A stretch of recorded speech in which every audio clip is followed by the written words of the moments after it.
pull up and nobody's here.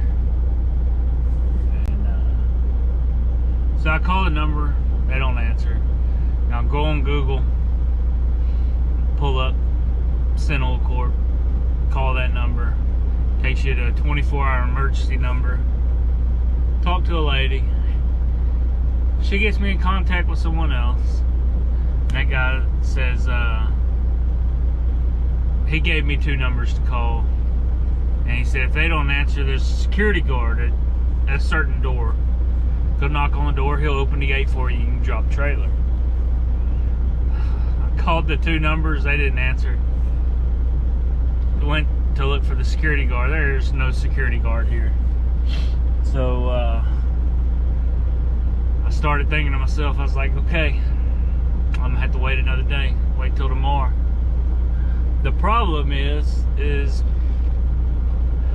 where I'm at, there's no shoulder on the road to pull over. Like, there's nowhere to park out on the road. I had to pull in to the business. Well, now if I was to have to leave, I would have to blindside back out into the road blindly. Like, there's a big canopy and like tanks, fuel tanks and stuff all right here on my right side. So not only backing up blindside, but backing up blindside and blind into the road.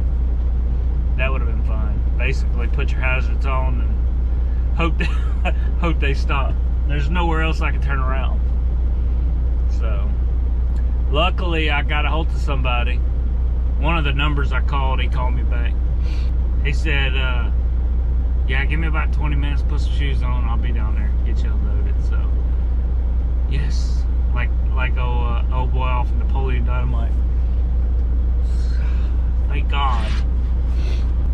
So we are gonna get this unloaded and try to figure out what we're gonna be doing next. Holler at y'all later. And there we have it, folks. She is delivered safely, securely, no incidents.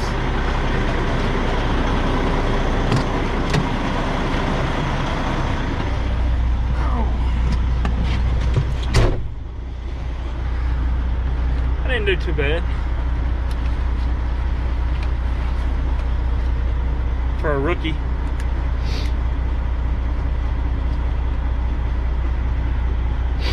Oh, so where to now? Oh, later.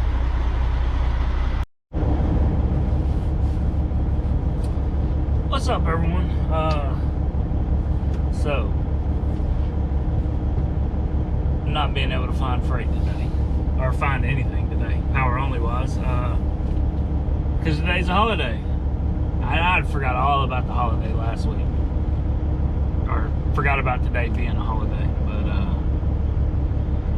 anyway, I think I am going to truck it down to PA and get back in that area, get away from Massachusetts, Connecticut, all of that kind of stuff.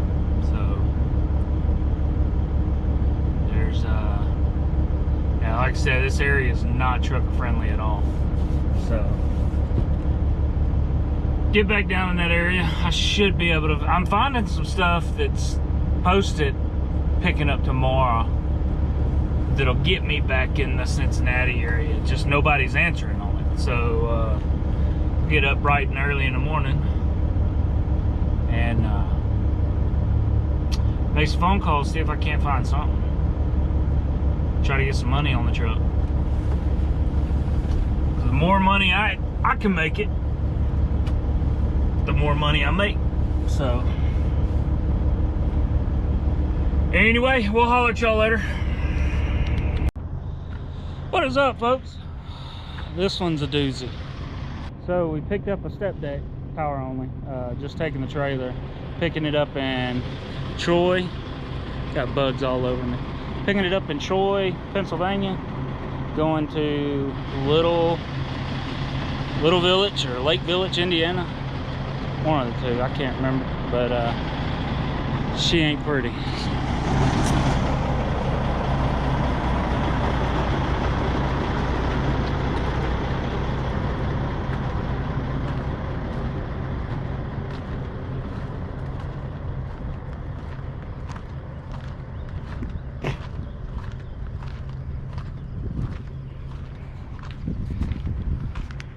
So all the tires are good. The brakes seem to be good. I'm still going to double check them again here in a minute. The lights are good, but the airbags wasn't there up. So I got up underneath. There's a leveling valve on the rear axle that controls the airbags, and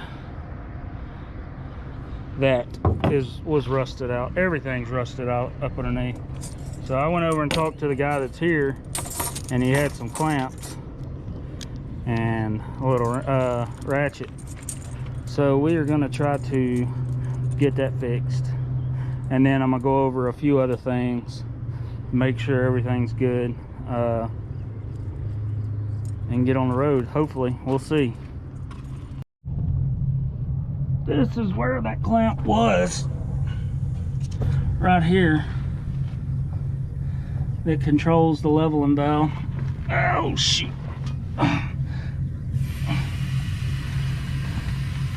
When it's up, the airbags inflate. When it's down, the airbags deflate. So I got to get this up and get this little clamp right here, mount it back to the axle, and get it adjusted right, and try to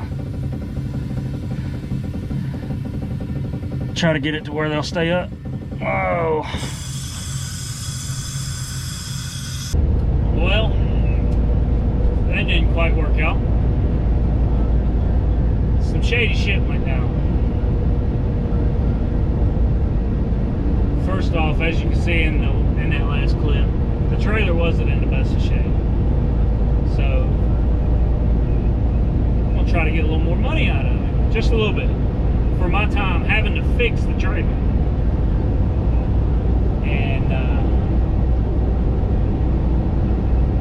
he was like, he said, I can't get any more money out of the customer. Okay, take it off of your end. That didn't go over too well. Anyway, the other guy, Mike, who runs this truck, had called the delivery guy just to double check with him that we were going to be bringing the trailer. And he said, I didn't order a trailer, never bought a trailer.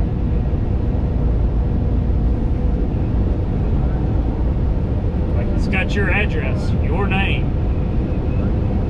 It's like, no, never bought a trailer. And it was through Ritchie Brothers, so his name was on the Ritchie Brothers deal. He said, no, I've never bought a 53-foot StepDeck.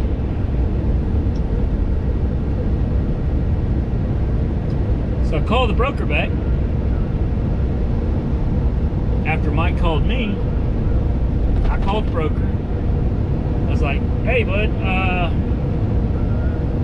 we had called the such and such at the delivery that's on the Raycon to let him know that we were going to be bringing the trailer. And he said he never bought a trailer. There shouldn't be a trailer coming to him. And the broker's response was, oh, yeah, we're not making that delivery. Yeah, y'all can go ahead and go. Cutting y'all loose. Oh, really? Yeah. Yeah, it's canceled. Don't worry about it. So I drove 100 miles to get here, and now it's canceled. Like, all right, send me a Raycon for a tonneau. Yeah, just bill me. Just bill me. So you know how that's gonna go. So yeah, we kind of got screwed on that deal. So I wasn't done working on the trailer when all this. I just started working on the leveling valve. So yeah, I took the bandit clamp back off, left it hanging, and then on top of that, I pulled the boards out that the sweet, the harvesting maple. There's lines running all through the woods going to big aluminum tanks or stainless steel tanks. Pretty neat. It's all on a big hill off to the side. Anyway, yeah, I pulled the dunnage out from underneath the landing gear to so I could check the brakes and stuff. I didn't put them back. Probably wrong, and I shouldn't have done it, but I said screw it. I lowered the landing gear down just a little bit, pulled the release on the fifth wheel, dumped the airbags, and drove off. Angel Ortega with one transport was a dispatcher. So yeah, he will be going in the do not call list. If y'all are on the road and y'all see him or see a load from that broker, one transport, yeah, I probably wouldn't mess with it, because you might get screwed like I did. So anyway, we said screw it. I told Mike I'll eat the cost on the diesel. It's 500 miles to Cincinnati. So I'm going to Cincinnati, get my trailer. I got to put a brake controller on this truck, then get my trailer and get that load off for the broker. That is super cool. She's been super cool the whole time. Miss Tony's her name. I don't remember the brokerage company, but she's awesome. I called her today and told her, it's like, you know, I should be there tomorrow afternoon. So I'll probably start trying to get you unloaded Thursday or Friday. And she was asking me about my motor and what all was going on. She was like, yeah, we had that happen to us about 2 months ago, and it took them, well, it was longer than 2 months ago. They just got the truck back on the road 2 months ago. So she said it was like, I think 2.5 months waiting on the motor to get rebuilt. Supposedly, my parts are supposed to be in tomorrow, and they're supposed to start putting the motor back together. So hopefully, around the first of next week, we can catch loads with this truck back to Louisiana, and I can drop this truck off to them, catch a flight back to Cincinnati and pick mine up. Get another week or two of driving in mine, and then I got to be back home. I have to, should be closing on my house, the final close. We did a single close on the house through the bank, and when you do that, you do everything up front for the mortgage, signing all the paperwork and everything through the title company and all that type of stuff. And then when the house is done, it has to get a final inspection, and then we have to go up to the bank and sign a few papers that converts it from a construction loan over to a mortgage. So we should be doing that. I think that's around the 15th of June, I believe. So, but But as of now, we are driving to Cincinnati. This is a beautiful, beautiful drive up through it's Highway 6. All the little towns you come in are got the big colonial houses on the side, you know, off the road. Everything's so green. It smells really good up here with everything blooming. But it reminds me, my wife used to watch Hallmark all the time, and all these little towns you come into remind you of the Hallmark Channel. Anyway, we will holler at y'all later.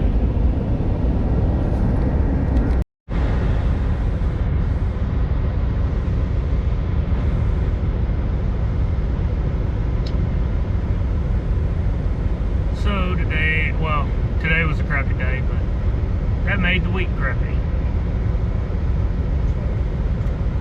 If we would have been able to get that load, I could have delivered it tomorrow. That would have put me, well, that would have put the truck at $5,800 for the week. It ain't great, but it ain't too bad. It's allowing me to make some money while I'm getting to my trailer, because my whole objective is getting that trailer empty. So it is what it is. The deadhead from there to here is actually it was gonna be 538 miles from Scranton to Cincinnati. I drove 100 miles to get that trailer, and that didn't happen. And then from York, PA to Cincinnati is I think it was 532 miles. So ended up actually being 632 miles deadhead. Well, it will be when I get there. But like I said, I don't mind eating that cost, and that's what I told Mike. You know, I don't mind eating the deadhead cost as far as fuel goes, because you're helping me out, and that's my whole objective. Getting in this truck was, yes, I wanted to make them money, you know, make the truck money, but my main objective was getting to my trailer. That way I could get that load off for the broker. It's been on there for 2 weeks now, and she's been super cool about it so far, and I didn't want it get to the point where she was frustrated. So, but we ended up pulling over. I still got like 5.5 hours. I only have like 3 hours on my clock, but I will be able to run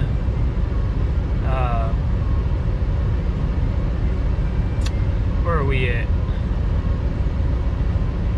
Clearfield, Pennsylvania.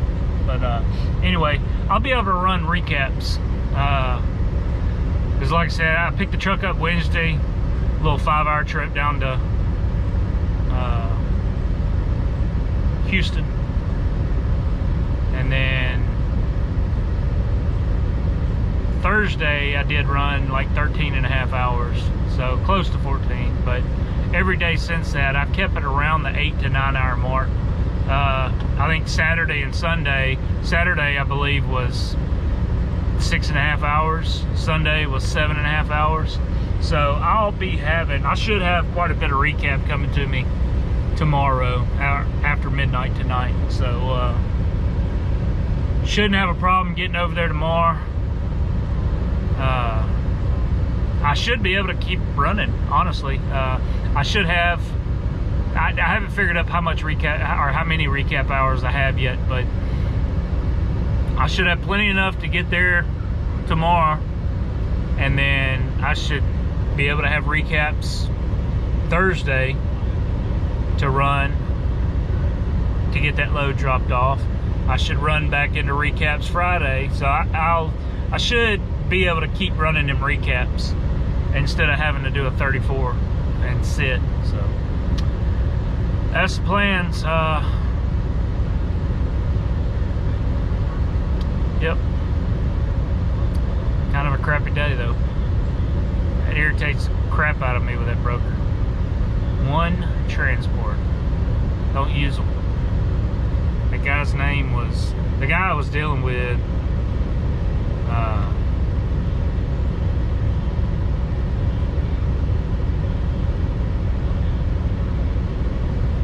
Aiden Angel Ortega, Senior Freight Coordinator. He screwed us on that one. But the good thing is I'll be able to get quite a bit of my stuff out of my truck that I need. And I believe we're gonna run my trailer, being that I have all the necessary equipment on it. I think we can make a little more money. Me personally, I think we can make more money with my flatbed or StepDeck than we can make running power only. But like I said, the last week, if I would have been able to unload that load, would have put me at 15 and some change, or 7. Yeah, 15. I think it was 15.2 or 15.3 for the week. Well, I say week, it would have been 9 days, but still, that's pretty good. So, anyway, we will holler at y'all later, guys.